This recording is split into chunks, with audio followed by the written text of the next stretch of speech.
السلام علیکم۔ وعلیکم السلام۔ کیا سر خیریت؟ سر سوال ہے کہ عرصہ دراز سے آپ کے قابرین ہمیشہ جنگ کی سیر سے جیتے ہوئے آئے ہیں، کون سے ایسے ترقیاتی کام ہیں جو وہ نہ کروا سکے اور آپ کی وہ ترجیحات میں شامل ہیں؟ بسم اللہ الرحمن الرحیم۔ شکریہ آپ اس کی بتائے اور آپ نے پہلی بات تو یہ ہے کہ ہمارے اکابرین میں علامہ اسحاق القاسمی شہید رحمۃ اللہ علیہ اور علامہ اعظم طارق شہید رحمۃ اللہ علیہ یہ حضرات اسمبلی کا حصہ بنے اور اپوزیشن کا ہی زمانہ زیادہ دیکھنے کو ملا۔ تو اپوزیشن میں رہتے ہوئے اگر کوئی اپنے حلقے کے لیے سوئی گیس لے آئے، اپوزیشن میں رہتے ہوئے بھی اگر کوئی اپنے حلقے کے لوگوں کے لیے انڈر پاس اور اپنے لوگوں کے لیے تعلیمی ادارے قائم کروانے میں کامیاب ہو سکے تو یہ کوئی معمولی بات نہیں۔ ہمارے صوبائی سطح پر اقتدار کی کرسی پر بیٹھنے والے ہمارے سابق صوبائی وزیر ہوا کرتے تھے جو ہماری جماعت کے مرکزی سربراہ بھی رہے، ان کے زمانے میں جنگ میں چونکہ اس زمانے میں اسمبلیاں ٹوٹنے کا رواج بہت ہوتا تھا، اب ٹوٹتی تو نہیں ہے لیکن رہتی بھی کسی کام کی نہیں ہے، تو وہ جو زمانہ تھا اس زمانے میں انہوں نے بڑے یہاں پہ ترقیاتی کام کروائے، پارکس بنوائے، یہاں پہ بیشتر اگر آپ دیکھیں اس زمانے کے بھی جو اسکولز ہیں ان میں ان کے نام کی تختیاں آج بھی لگی ہوئی ہیں، اور اسی طرح سے بعد کا پھر جو زمانہ ہے اس میں ہماری کامیابی ممکن نہ رہ سکی، لیکن ہماری ہی سپورٹ سے نیچے والی سیٹ پہ 2-3 مرتبہ مختلف ایم پی ایز منتخب ہوئے جو یہاں شہر کے تاجر تھے یا ہمارے علاقے میں ان کا ایک سیاسی گروپ تھا، تو ہم نے ان کو اتحادی کے طور پہ اپنے ساتھ ملایا اور وہ صوبائی اسمبلی پر کامیاب ہوئے۔ تو انہوں نے یہاں شہر میں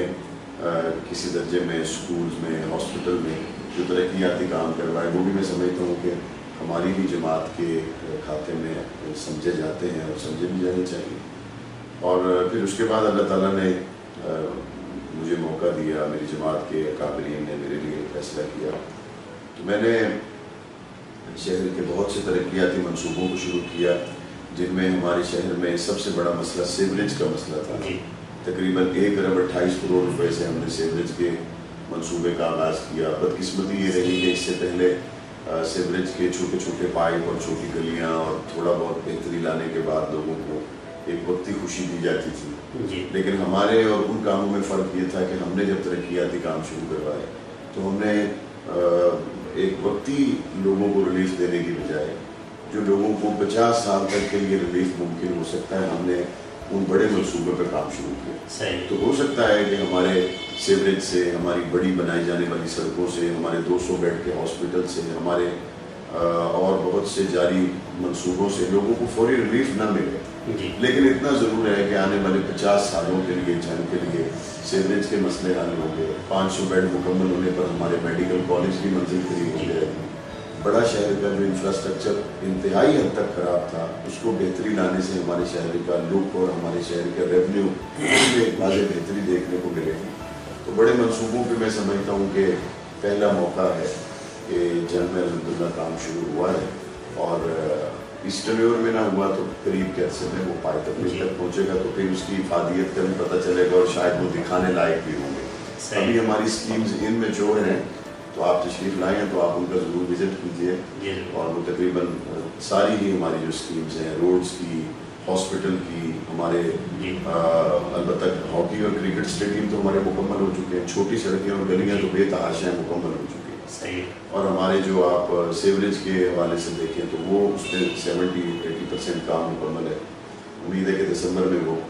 آپریشنل ہو جائے گا۔ یونیورسٹی کی ایک بلڈنگ مکمل ہے، نئی کا سنگ بنیاد رکھا گیا، اس کے ہم نے وفاق سے اور صوبے سے کیسے ڈیمانڈ کی،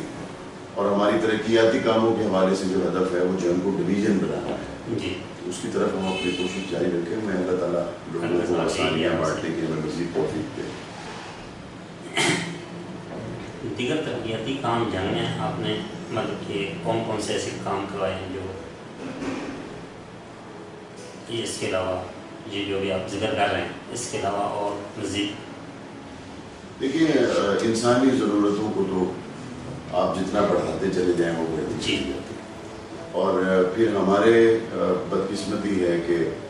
ہمارے جو جتنے چھوٹے شہر ہیں وہاں پہ لوگوں کی ضروریات کا فقدان ہوتا ہے، جس کی وجہ سے ہمیشہ تحصیلوں میں رہنے والے لوگ ضلعوں کا رخ کرتے ہیں، ضلعوں میں رہنے والے لوگ ڈویژن کا، اور ڈویژن میں رہنے والے لوگ صوبائی ہیڈ کوارٹر کا رخ کرتے ہیں۔ تو میرا چونکہ سٹی کا حلقہ ہے، تو اس لیے ہر آنے والے 10 سے 15 سالوں میں یہاں پہ نئے طرح کے مسائل پیدا ہو جاتے ہیں۔ قریب سے لوگ اٹھ کے شہر میں آتے ہیں اپنے بچوں کی پڑھائی کے لیے، قریب سے لوگ اٹھ کے آتے ہیں اپنے روزگار کے لیے اور بہتر فیسلٹیز کو استعمال کرنے کے لیے۔ تو ہر آنے والے دن میں جس طرح آبادی بڑھ رہی ہے تو ظاہر ہے کہ ان کی ضروریات کا بھی سیاسی طور پر بندوبست کرنا ہماری ذمہ داری ہے۔ تو میں یہ سمجھتا ہوں کہ جیسے جیسے وقت گزر رہا ہے ویسے ویسے ہمیں چیزوں کو مسلسل دیکھتے رہنے کی اور کرتے رہنے کی ضرورت ہے۔ تو میں یہ ضرور کہہ سکتا ہوں الحمدللہ اللہ کے فضل سے کہ جتنے بڑے منصوبے الحمدللہ اللہ کی توفیق سے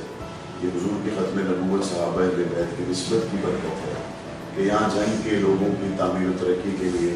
مجھ جیسا کمزور آدمی لانے میں کامیاب ہوا۔ جنگ کی 170 سالہ تاریخ میں اس کی مثال نہیں ہے۔ یہ اللہ کا شکر ہے کہ ہمارے ہاتھ سے یہاں پہ علم و آگہی کے مراکز قائم ہوئے، صحت کی فیسلٹیز بننے جا رہی ہیں اور تربیت کی درسگاہیں بننے جا رہی ہیں، تو اس کو مسلسل کرتے رہنے کی ضرورت ہے۔ مولوی صاحب یہ بتائیں کہ عام انتخابات سے پہلے بلدیاتی انتخابات ہوں گے یا بعد میں؟ مجھے تو لگتا ہے کہ عام انتخابات بھی شاید نہیں ہوں گے، صحیح ہے، کیونکہ آپ کا بلوچستان سارا بہ گیا ہے، آپ کا سندھ بہ گیا ہے، آپ کا انفراسٹرکچر آپ کے اعداد و شمار کے مطابق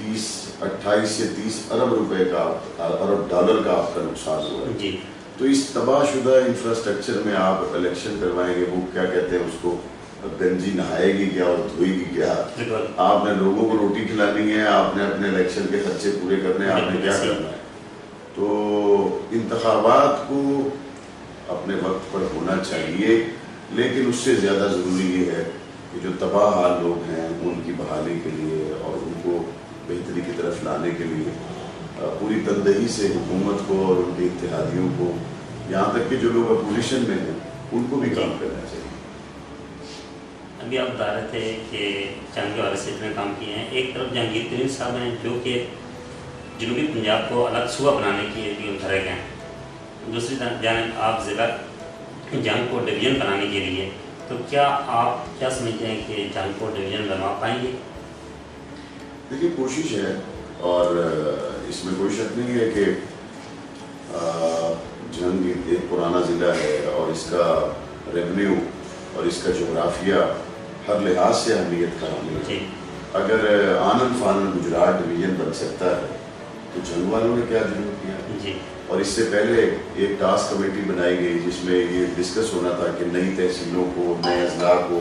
ہم بنانے جا رہے ہیں۔ اس کے سربراہ راجہ بشارت صاحب تھے جو اس وقت وزیر قانون تھے۔ تو میں اور جنگ کے تمام ایم پی ایز ہم ان سے ملے، ہم نے ان سے میٹنگ کی، ہم نے کہا کہ ہم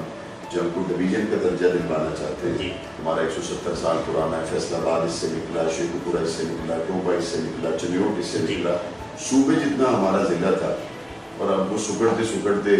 بہت چھوٹا سا رہ گیا، تو کم از کم اس سے ڈویژن اور نکلے تو اس کو بھی ڈویژن بننا چاہیے۔ انہوں نے ہم سے یہ وعدہ کیا کہ اگر پنجاب میں کوئی نیا ڈویژن بنا تو وہ جنگ بنے گا۔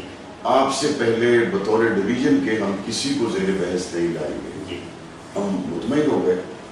آنند فانند پتہ چلا کہ گجرات کو ڈویژن کا درجہ دیا گیا اور ہم سے کیے گئے وعدے کو بھلا دیا گیا۔ تو میں سمجھتا ہوں کہ نہ صرف یہ کہ میرے ساتھ بلکہ یہ جنگ کے 27 لاکھ لوگوں کے ساتھ ایک وعدہ خلافی کی گئی، اور اس وعدہ خلافی کے خلاف ہمارے جنگ کے جتنے منتخب نمائندگان ہیں یا ہمارے جتنے یہاں پہ ہماری یہاں پہ چھوٹی بڑی تنظیمیں ہیں وہ سارے ہی بڑے غصے میں ہیں اور سراپا احتجاج ہیں، اور ہمارا یہ جائز مطالبہ ہے کہ اس کو ڈویژن کا درجہ ملنا چاہیے۔ باقی میں نے یہ اسمبلی میں کہا تھا ہمارا کلچر، ہمارا رہنا سہنا، ہماری بولی، ہمارا جو کلچر ہے وہ جنوبی پنجاب کے ساتھ ملتا جلتا ہے۔ تو اگر ڈویژن بنا کے، یہ بات ان دنوں میں چل رہی تھی کہ جنگ کو بطور ضلع کے جنوبی پنجاب میں شامل کریں، تو میں نے ان سے یہ کہا اگر آپ ضلع کی حیثیت میں ہمیں جنوبی پنجاب میں لے کے جائیں ہم جانے کے لیے تیار نہیں۔ صحیح، آپ نے ہمیں ادھر لے کے جانا ہے، آپ ہمیں ڈویژن کی حیثیت سے لے جائیں، ہم جانے کے لیے تیار۔ صحیح، تو ہمارا اب بھی یہ مطالبہ ہے اگر